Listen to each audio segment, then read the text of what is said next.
Debout pour le travail et pour l'éthique avant qu'il ne soit trop tard. Debout en nous rappelant devant chaque choix, chaque action, la pensée d'Emmanuel Kant. Demandons-nous chaque fois que nous sommes tentés d'avoir un comportement non éthique, ce que serait la vie si chacun faisait comme nous. Demandons-nous ce que serait une société de délateurs, de profiteurs, de voleurs, de corrupteurs et de corrompus, d'indisciplinés, d'insouciants, d'égoïstes, de fraudeurs.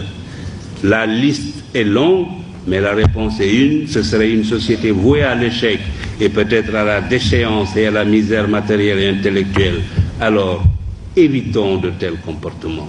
J'avais ajouté, déterminons-nous à débusquer, à écarter sans complaisance au besoin, à punir sans faiblesse ce qui ruine ce pays ou le desservent, les corrompus et les antinationaux, les roublards et les paresseux. Cultivons l'honnêteté et le courage au travail, que chacun au poste où il est, du ministre au planton, du chef d'entreprise aux manœuvres, considère comme reposant sur ses seules épaules le destin de la nation.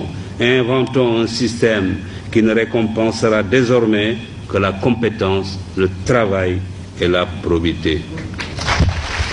La vérité est que, à cette époque, j'avais constaté que le Sénégal avait fait, depuis qu'il avait accédé à l'indépendance, ensemble avec l'ancien Soudan français, 2 faux départs.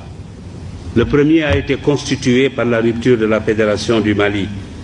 Je regretterai cette rupture toute ma vie, surtout aujourd'hui, où chacun est convaincu que la principale erreur dans ce continent est d'avoir accepté de le diviser en micro-États, livrés face à nos maîtres d'hier, à la fatale loi de la division qui amoindrit et affaiblit ce qu'elle divise.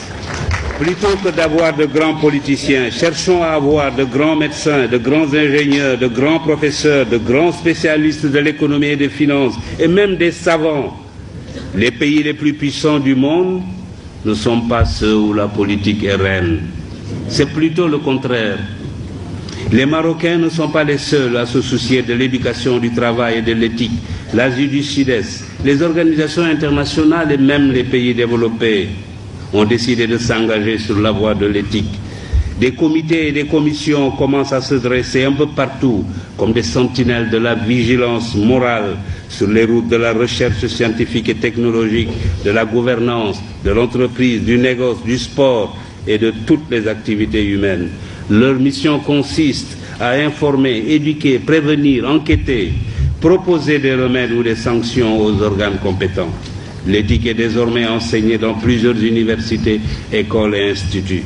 Il nous faut participer à ce mouvement. Il faut alors que dans nos institutions, dans nos organes, nos administrations, nos ateliers et nos bureaux, partout, suivre cet exemple. Il faut que triomphe l'éthique au Sénégal.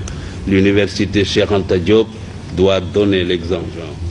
Le pouvoir est fait pour servir. Il est passager. L'argent ne sert qu'à satisfaire les besoins. Au-delà, il est inutile.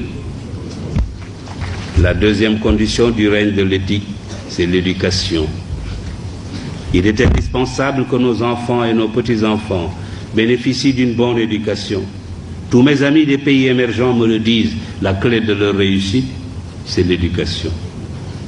Que nos étudiants entrent à l'université comme on entre dans les ordres ou au Dara, et que les meilleurs soient mis dans les conditions optimales pour devenir des cadres de haut niveau, ou même,